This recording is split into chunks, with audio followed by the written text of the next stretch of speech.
Bismillahirrahmanirrahim. Assalamualaikum warahmatullahi wabarakatuh. Apa kabar semuanya? Mudah-mudahan semuanya dalam keadaan sehat walafiat dan selalu ada dalam lindungan dan ridho Allah Subhanahu wa taala. Pada kesempatan ini, saya akan membahas mengenai analisis data dari waktu, di mana materi yang akan saya sharing adalah tentang metode pemulusan atau biasa disebut dengan smoothing. Metode pemulusan didasarkan atas dasar konsep bahwa apabila terdapat pola yang mendasari dalam deret data, maka pola tersebut dapat dipisahkan dari pengaruh kerandoman dengan cara memuluskan atau merata-ratakan nilai masa lalu. Pengaruh dari pemulusan ini adalah untuk menghilangkan kerandoman sehingga pola tersebut dapat diproyeksikan ke masa depan dan dipakai sebagai ramalan. Untuk metode pemulusannya akan saya sharing kepada teman-teman. Yang pertama adalah tentang moving average atau rata-rata bergerak, di mana yang akan kita bahas hari ini yaitu metode rata-rata bergerak tunggal. Kemudian pemulusan eksponensial terdiri dari pemulusan eksponensial tunggal, pemulusan eksponensial ganda, dan pemulusan eksponensial triple. Secara garis besar, pola data yang ada dalam metode peramalan kita bagi menjadi 4 kategori. Yang pertama adalah data tersebut stasioner. Kemudian data yang kita punya mengandung tren, ketiga mengandung musiman, dan yang keempat gabungan dari tren dan musiman. Ini adalah cara-cara yang kita gunakan atau metode yang kita gunakan ketika berhadapan dengan masing-masing jenis polanya. Seperti biasa, ketepatan suatu ramalan dapat kita lihat berdasarkan nilai MSE, MAD, MAP, dan MP yang paling kecil. Nanti teman-teman seperti biasa kita bandingkan antara metode yang satu menggunakan parameter yang berbeda, mana yang paling kecil nilai-nilai ketepatannya itu adalah ramalan yang terbaik. Baiklah, yang pertama akan kita bahas yaitu tentang metode rata-rata bergerak atau biasa disebut dengan moving average. Metode rata-rata bergerak mempunyai tujuan untuk memanfaatkan data masa lalu, kemudian mengembangkannya sebagai suatu sistem peramalan pada periode yang akan datang. Rata-rata bergerak diperoleh dengan menghitung rata-rata suatu nilai dari data waktu tersebut, kemudian menggunakannya untuk meramalkan periode selanjutnya. Metode ini direkomendasikan untuk data yang stasioner dan merupakan peramalan jangka pendek. Kalau teman-teman perhatikan, yang dikatakan stasioner adalah data yang bergerak di sekitar rata-ratanya. Jadi, untuk gambar yang pertama, ini dikatakan data stasioner dalam rata-rata dan varians. Yang kedua adalah, ini data yang tidak stasioner, baik untuk rata-rata dan variannya. Terlihat di sini, dia semakin lama semakin meningkat, kemudian variannya pun tidak konstan. Yang ketiga adalah, stasioner dalam varian, tetapi tidak stasioner dalam rata-rata. Dan yang keempat adalah tidak stasioner dalam varian, tetapi stasioner dalam rata-rata. Untuk metode rata-rata bergerak, kita harus melihat bahwa data yang kita punya itu harus stasioner. Nah, rumusnya, seperti teman-teman ada di modul pun, rata-rata bergerak mempunyai rumus seperti ini. Kita harus menentukan berapa jumlah periode yang akan kita gunakan. Sebagai contoh, di sini ada data hasil penjualan produk A. Teman-teman bisa inputkan nanti di Minitab. Kemudian berdasarkan data tersebut, kita akan meramalkan untuk 3 periode ke depan, gunakan MA3 dan MA4. Langkah-langkah yang harus teman-teman lakukan ketika menggunakan analisis data deret waktu, setiap kita berhadapan dengan data deret waktu, maka langkah pertama adalah kita plot data yang kita punya. Kemudian tentukan ramalan sesuai dengan parameter yang kita ketahui. Berdasarkan poin kedua, kita pilih model terbaiknya, kemudian ramalkan untuk 3 periode ke depan. Nah, sekarang kita akan coba membahas tentang metode pemulusan eksponensial tunggal. Ini pun sama, merupakan metode yang digunakan untuk data stasioner. Jadi, untuk contoh soalnya itu akan sama dengan contoh data untuk metode rata-rata bergerak. Ini pun sama, untuk metode eksponensial tunggal merupakan ramalan jangka pendek. Rumusnya adalah seperti ini. Contohnya sama dengan yang tadi, tetapi yang kita gunakan parameternya adalah alfa atau levelnya. Kita menggunakan levelnya adalah 0,1 dan 0,3, di mana nilai alfa ini berada di antara 0 dan 1. Langkah-langkah pengerjaannya sama dengan yang moving average. Kita plot data terlebih dahulu, tetapi kita menentukan ramalan berdasarkan level 0,1 dan 0,3. Kemudian kita tentukan model terbaiknya, baru ramalkan untuk 3 periode ke depan. Nah, di dalam Minitab kita bisa mengerjakan kedua-duanya secara sekaligus. Oleh sebab itu, teman-teman silahkan diinputkan datanya terlebih dahulu di dalam Minitab. Silahkan terlebih dahulu teman-teman menginputkan data di dalam Minitab, kemudian aktifkan Minitab-nya dengan cara klik di jendela session, editor, kemudian enable comment, sehingga muncul MTB dengan kursor yang berkedap-kedip. Langkah pertama yang harus kita lakukan dalam analisis data dalam waktu adalah membuat plot terlebih dahulu. Untuk itu, silahkan klik Start, kemudian Time Series, pilih Time Series Plot. Pilih Simple, klik OK, pindahkan hasil penjualan ke Series, kemudian klik OK. Nah, ini adalah hasil dari pembuatan plot menggunakan Minitab. Terlihat data kita bergerak di sekitar rata-ratanya, maka dapat kita katakan data kita mengandung pola stasioner. Selanjutnya, kita akan menganalisis menggunakan moving average. Tadi kita menggunakan moving average yang 3 dan moving average 4. Langkahnya adalah klik Start, kemudian Time Series, kemudian pilih yang moving average. Nah, dari sini kita masukkan hasil penjualan, kemudian MA-nya isi dengan 3 sesuai dengan perintah yang akan kita lakukan, yaitu MA3, kemudian klik OK. Ini adalah hasil untuk peramalan menggunakan moving average, di mana kita terlihat nilai MAP, MAD atau MSD dari MA3 dengan cara yang sama. Kita lakukan untuk MA4, tinggal mengganti MA-nya dengan 4, variabel tetap penjualan produk A, kemudian klik OK. Nah, ini adalah hasil untuk moving average 3 dan 4. Nanti teman-teman silahkan buat tabel bantu. Nanti teman-teman silahkan buat tabel bantu untuk MA3 dan MA4. Perhatikan nilai akurasinya. Nanti kita tuliskan di dalam tabel tersebut untuk MAP, MAD, dan MSD. Dikarenakan ketika kita berhadapan dengan data yang stasioner, kita bisa menggunakan moving average ataupun eksponensial tunggal, maka kita bisa bandingkan nanti hasil di antara kedua metode tersebut mana yang paling baik. Untuk metode eksponensial tunggal bisa teman-teman gunakan klik Start, Time Series, kemudian pilih yang Simple Exponential Smoothing. Pindahkan hasil penjualan produk A, kemudian use-nya isikan dengan 0,1, kemudian OK. Ini adalah hasil penjualan untuk metode eksponensial tunggal, di mana apa yang kita gunakan adalah 0,1, dan berikutnya dengan cara yang sama kita gunakan simple eksponensial tunggal dengan alfa 0,3. Kemudian klik OK.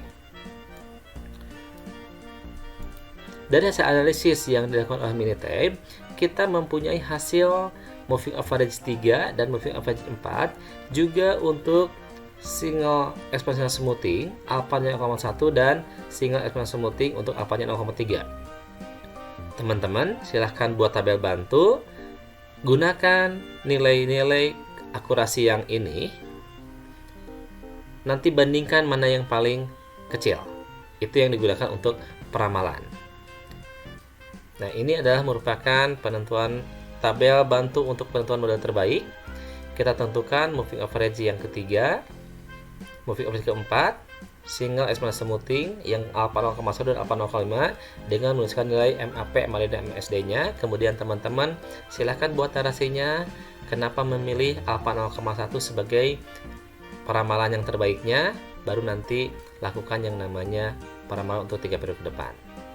Misalkan saja, setelah kita bandingkan, ternyata alfa 0,1 yang paling kecil, maka kita lakukan peramalan untuk 3 periode ke depan. Caranya adalah klik Start, kemudian pilih Time Series, kemudian pilih Simple Exponential Smoothing. Kenapa Simple Exponential Smoothing? Karena dari keempat model tersebut, kita meyakini bahwa yang paling kecil keakurasiannya yaitu alfa 0,1 menggunakan exponential smoothing. Sehingga kita ganti dengan 0,1, jalur forecast-nya isikan dengan 3. Kemudian klik OK. Nanti otomatis Minitab dengan sendirinya akan menuliskan atau membuat suatu peramalan di mana untuk periode 12, 13, dan 14 dia mempunyai nilai yang sama yaitu 14,0605. Itu adalah langkah-langkah yang digunakan untuk membuat peramalan menggunakan moving average dan single exponential smoothing yang dikhususkan untuk data yang stasioner. Ini adalah gambar atau grafik dari single exponential smoothing untuk produk A dengan alfa 0,1. Terlihat yang biru merupakan data aktual, yang merah adalah data dugaan, dan yang hijau adalah peramalannya. Bagaimana teman-teman? Bisa dipahami? Berikutnya adalah kita akan berhadapan dengan single eksponensial ganda atau pemulusan menggunakan metode eksponensial ganda, di mana di dalam eksponensial ganda ini ada dua metode yang kita gunakan. Yang pertama adalah metode linear satu parameter dari Brown dan metode dua parameter dari Holt. Jadi di sini perbedaannya, kalau di Brown kita berhadapan dengan satu parameter yaitu alfa saja, sedangkan di Holt kita berhadapan dua parameter yaitu alfa dan gamma. Metode pemulusan eksponensial ganda di sini digunakan kalau data yang kita punya itu mengandung tren. Karena dia mengandung tren, otomatis data yang kita punya tidak stasioner. Ini adalah rumus yang kita gunakan di dalam perhitungannya mencari peramalan untuk periode berikutnya. Sebagai contoh, di sini kita punya hasil penjualan produk B dari tahun 2003 sampai 2013. Kemudian kita akan menggunakan metode yang pertama yaitu yang Brown, di mana alfa yang kita gunakan adalah 0,1 dan 0,2. Kemudian kita ramalkan untuk 3 periode ke depan. Jadi, seperti biasa kita plot data terlebih dahulu, kemudian tentukan ramalan dengan alfanya 0,1 dan 0,2, kemudian pilih mana yang terbaik model tersebut, ramalan 3 periode ke depan. Itu langkah-langkah pengerjaannya. Prosedur menggunakan Minitab-nya adalah seperti biasa kita input data terlebih dahulu, kemudian kita akan menggunakan yang namanya double exponential smoothing, di mana ada dua parameter yang harus teman-teman isikan, yaitu level dan trend. Levelnya isikan dengan 0,1 sesuai dengan alfa yang kita punya. Kemudian trennya kita isikan dengan alfa dibagi 1 min alfa. Ini adalah rumus ketika kita berhadapan dengan satu parameter. Karena yang kita gunakan adalah alfa 0,1, maka untuk parameter trennya kita gunakan alfa dibagi 1 min alfa. Kemudian kita tentukan mana mulai yang terbaiknya untuk meramalkan 3 periode ke depan. Sebelum kita melakukan peramalan menggunakan satu parameter, saya akan jelaskan untuk yang dua parameter dari Holt. Ini pun sama, digunakan untuk data non-stasioner, artinya dia tidak stasioner dan mengandung unsur tren. Ini adalah rumus yang digunakan untuk menentukan peramalannya. Di sini kita mempunyai dua parameter yaitu alfa dan gamma, di mana alfa berada di antara 0 sama 1 dan gamma pun sama, berada di antara 0,1. Metode ini hampir sama dengan metode linear satu parameter dari Brown, hanya saja di sini yang kita gunakan adalah dua parameter yaitu alfa dan gamma. Contohnya menggunakan data yang tadi yang sama dengan yang di contoh soal yang di Brown, tetapi alfa yang digunakan adalah 0,1 dan gammanya 0,15. Nanti kita bandingkan. Untuk hasilnya, seperti biasa, untuk penentuan model terbaiknya, teman-teman bisa lihat dari nilai MAP, MAD, dan MSD yang paling kecil. Nanti teman-teman ketika melakukan analisis menggunakan double exponential smoothing, silahkan gunakan alpha sesuai dengan yang ada dalam soal dan juga gambar yang ada dalam soal. Nanti bandingkan untuk setiap model yang kita punya. Jadi nanti kira-kira seperti ini bentuk tabel untuk model terbaiknya. Setelah kita tentukan mana model terbaiknya, silahkan teman-teman buat narasinya. Kira-kira ramalan yang digunakan itu menggunakan model yang mana. Sekarang silahkan teman-teman pindahkan datanya terlebih dahulu ke dalam Minitab-nya. Kita akan lakukan analisis menggunakan double exponential smoothing menggunakan Minitab. Sekarang kita sudah masuk ke dalam program Minitab dan sudah menginputkan datanya untuk hasil penyerapan produk B. Langkah pertama adalah seperti biasa kita akan membuat plot terlebih dahulu dengan cara klik start, time series, kemudian time series plot. Pilih yang simple, kemudian pindahkan hasil produk B. Klik OK. Ini ada hasilnya. Terlihat data yang kita punya dia mengandung tren. Ya. Karena dia mengandung tren, maka kita gunakan yang namanya double exponential smoothing. Yang kita gunakan adalah yang satu parameter terlebih dahulu. Dengan cara klik start, time series, kemudian pilih yang double exponential smoothing. Yang kita pindahkan adalah produk B-nya. Kita pilih yang pembobotannya, gunakan alfanya 0,1 terlebih dahulu. Untuk levelnya, level ini nilai alfanya berapa? Yang tren adalah alfa dibagi 1 min alfa. Artinya berarti untuk tren di sini adalah 0,1 dibagi dengan 1 min alfa. Berarti 0,1 dibagi dengan 0,9. Kalau kita hitung dengan kalkulator itu menghasilkan 0,11. Kemudian klik OK. Ini adalah hasil untuk peramalan menggunakan double exponential smoothing dengan alfanya 0,1. Berikutnya kita akan menggunakan alfa yang kedua yaitu 0,2. Caranya sama, klik start, kemudian time series, pilih yang double exponential smoothing. Levelnya kita ganti dengan 0,2 dan untuk trennya pun kita ganti 0,2 dibagi dengan 0,8. Kenapa 0,8? Karena alfa dibagi 1 min alfa, kita punya alfanya 0,2, maka 0,2 dibagi 0,8 hasilnya 0,25. Kemudian klik OK. Ini adalah hasil perhitungan untuk double exponential smoothing menggunakan metode Born karena menggunakan satu parameter yaitu alfa saja, di mana nilai gambarnya tergantung dari nilai alfa yang kita punya. Seperti biasa nanti teman-teman silahkan pindahkan akurasi pengukuran di sini ke tabel bantu untuk menentukan mana yang merupakan model yang terbaik untuk double exponential smoothing. Dengan cara yang sama, kita menggunakan dua parameter, yaitu dengan alfa 0,1 dan alfa 0,2 juga dengan gamma 0,15. Caranya adalah klik start, time series, kemudian pilih double exponential smoothing. Pilih yang produk B, alfanya yang pertama adalah 0,1 dan gammanya adalah 0,15. Klik OK. Ini hasilnya untuk yang cara kedua atau metode Holt. Dengan cara yang sama kita juga bisa mengetahui bagaimana kalau alfa yang kita gunakan adalah 0,2 dengan gamma 0,15. Nah, dari hasil yang kita peroleh, teman-teman bisa dibandingkan mana yang mempunyai nilai MAP, MAD, dan MSD yang paling kecil. Untuk alfa 0,1 di sini, alfa 0,2 di sini, alfa 0,1 dengan gambar 0,15 dan alfa 0, dengan 0,15. Ternyata kalau kita perhatikan yang paling kecil untuk MAP-nya adalah yang alfa 0,1 dengan metode Brown. Untuk MAD-nya yang paling kecil adalah tetap alfa 0,1 dengan metode Brown, dan MSD-nya yang paling kecil adalah alfa dengan 0,1 metode Brown.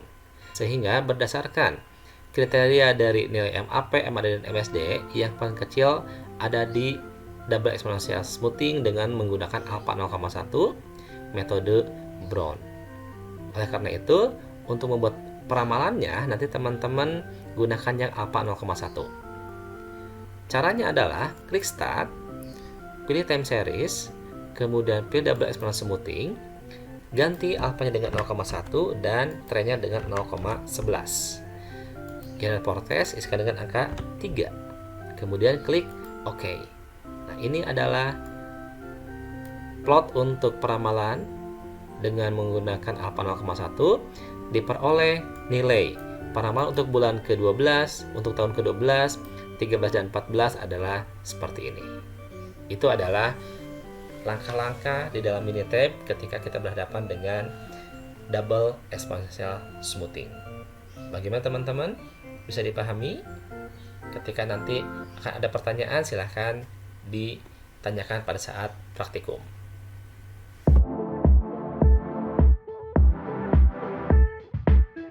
Metode berikutnya yaitu kita menggunakan exponential smoothing triple, atau kita akan menggunakan yang namanya metode Winter. Jadi di sini metode pemulusan exponential triple kita akan menggunakan 3 parameter dari Winter. Metode ini khusus digunakan untuk data yang mengandung tren dan juga ada unsur musiman. Metode Winter didasarkan atas 3 persamaan pemulusan, yaitu unsur stasioner, unsur tren, dan unsur musiman. Di dalam metode Winter, nanti teman-teman akan berhadapan dengan musiman yang bersifat aditif dan musiman yang bersifat multiplikatif. Nanti bedanya, teman-teman bisa lihat dari bentuk plotnya. Untuk mengetahui apakah data yang kita punya itu mengandung musiman yang aditif ataupun multiplikatif, teman-teman bisa melihat dari bentuk plot yang nanti teman-teman akan buat. Seandainya plot yang teman-teman buat mengikuti gambar pertama, maka dapat dipastikan data yang kita punya mengandung musiman yang aditif tanpa tren. Yang kedua adalah aditif dengan tren. Yang ketiga multiplikatif tanpa tren, dan yang keempat multiplikatif dengan tren. Selain kita memperhatikan 3 parameter, yaitu unsur stasioner, unsur tren, dan unsur musiman, kita pun harus bisa mendefinisikan data yang kita punya apakah mempunyai musiman yang aditif atau musiman yang multiplikatif. Persamaan dasar di metode Winter seperti ini. Kita punya unsur alfa, unsur gamma, dan unsur beta, di mana unsur alfa merupakan unsur untuk stasioner, unsur gamma untuk unsur tren, dan unsur beta untuk unsur musimannya. Nah, sebagai contoh, kita punya hasil penjualan produk C. Seperti biasa, kita plot terlebih dahulu produk tersebut apakah mengandung musiman atau tidak. Kemudian nanti bersifat aditif atau multiplikatif data yang kita punya. Kemudian gunakan nilai alfa 0,1 dan 0,2, gamma yang kita gunakan 0,1 dan 0,2, nilai beta yang kita gunakan 0,1 dan 0,2, di mana alfa merupakan parameter stasioner, gamma merupakan parameter tren, dan beta merupakan parameter musiman. Seperti biasa, nanti kita harus menentukan mana model terbaiknya untuk menentukan 3 ramalan ke depan. Nah, prosedurnya seperti biasa, kita harus membuat time series plot, atau kita membuat plotnya di dalam menu time series plot. Kemudian kita akan gunakan parameter-parameter yang tadi, yaitu alfa, gamma, dan beta di dalam metode Winter. Nah, nanti teman-teman bisa mengkombinasikan untuk nilai alfa, gamma, dan beta.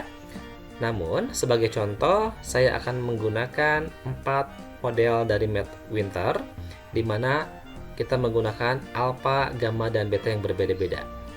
Sebetulnya nanti teman-teman silahkan gunakan kombinasi yang berbeda dengan yang saya berikan. Seperti biasa, teman-teman nanti gunakan nilai MAP, MAD, dan MSD untuk menentukan model yang paling baik, sehingga nanti kita bisa gunakan model tersebut untuk meramalkan 3 periode ke depan. Nah, untuk itu silahkan teman-teman buka dulu Minitab-nya, kemudian dikopikan datanya. Langkah yang pertama adalah kita akan memplot terlebih dahulu dengan cara yang sama, yaitu start, time series, kemudian pilih time series plot, pilih simple, kemudian pilih yang produk C, kemudian klik OK. Ini adalah hasil plot dari data yang kita punya. Terlihat data yang kita punya mengandung unsur musiman, dan mengandung tren. Kenapa seperti itu? Dikarenakan data yang kita punya setiap periode keempat dia mengalami kenaikan. Jadi 1, 2, 3, 4 dia naik, kemudian dia turun, 1, 2, 3, 4 naik. Sehingga untuk periode musimannya per kuartalan. Nah, kita akan menentukan apakah nanti aditif atau multiplikatif. Kalau kita perhatikan di sini, data yang kita punya dia cenderung aditif. Tapi nanti teman-teman bisa menggunakan metodenya baik aditif atau multiplikatif. Caranya adalah teman-teman silahkan klik start, kemudian time series, kemudian pilih yang winter method. Nah, di sini yang kita pindahkan adalah variabel produk C dengan panjang musimannya adalah 4. Kenapa 4? Karena setiap 4 periode itu mengalami kenaikan atau kuartalan. Di sini ada metode yang kita gunakan, apakah multiplikatif atau aditif. Teman-teman bisa gunakan aditif dan multiplikatif. Kalau seandainya teman-teman bingung kira-kira data yang kita punya itu aditif atau multiplikatif. Nah, untuk levelnya ini adalah untuk alfanya kita gunakan 0,1. Untuk trennya pun kita gunakan 0,1. Dan untuk musimannya kita gunakan 0,1. Kemudian klik OK. Nah, ini adalah hasil metode winter untuk multiplikatif dengan alfa, gamma, dan beta yang sudah kita isikan. Berikutnya adalah kita cobakan juga dengan kombinasi yang lainnya, yaitu kita gunakan alfanya 0,1, trennya 0,2, dan musimannya 0,1, masih menggunakan metode multiplikatif. Kemudian klik OK. Kita dua saja untuk metode multiplikatif. Untuk mulai aditif, kita akan mencobakannya sama dengan model multiplikatif, tetapi di metodenya kita pilih yang aditif. Untuk levelnya kita misalkan saja di sini 0,2, trennya 0,1 dan musimannya 0,1 dengan panjang musiman yang sama yaitu 4. Kemudian klik OK. Ini adalah hasil yang aditif dan kita gunakan kombinasi yang lainnya masih di model aditif, yaitu kita gunakan 0,2, 0,1 dan 0,2 untuk musimannya. Klik OK. Sekarang kita mempunyai 4 model yang berbeda, yaitu 2 model multiplikatif dan 2 model aditif dengan kombinasi parameter yang berbeda-beda. Seperti biasa nanti teman-teman lihat nilai ketepatan modelnya, ambil yang paling kecil di antara MAP, MAD, dan MSD.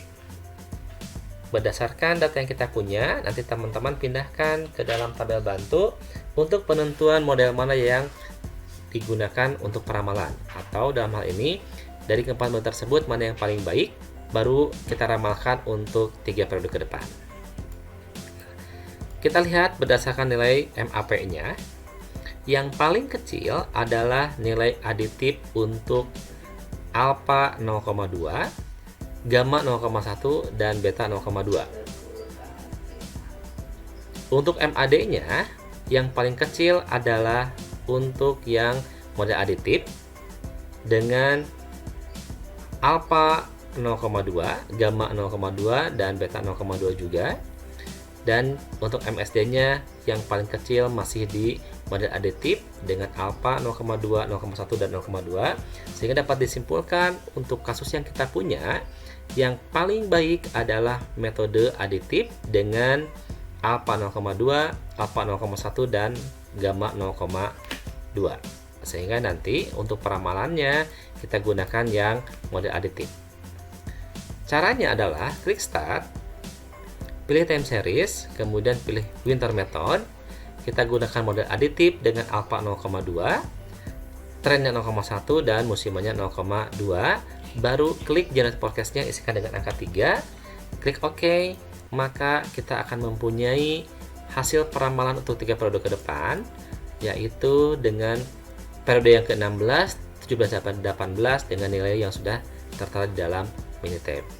Itu adalah menggunakan metode 3 parameter, yaitu metode winter. Demikian yang dapat saya sampaikan. Mudah-mudahan ada manfaatnya bagi kita semuanya. Assalamualaikum warahmatullahi wabarakatuh.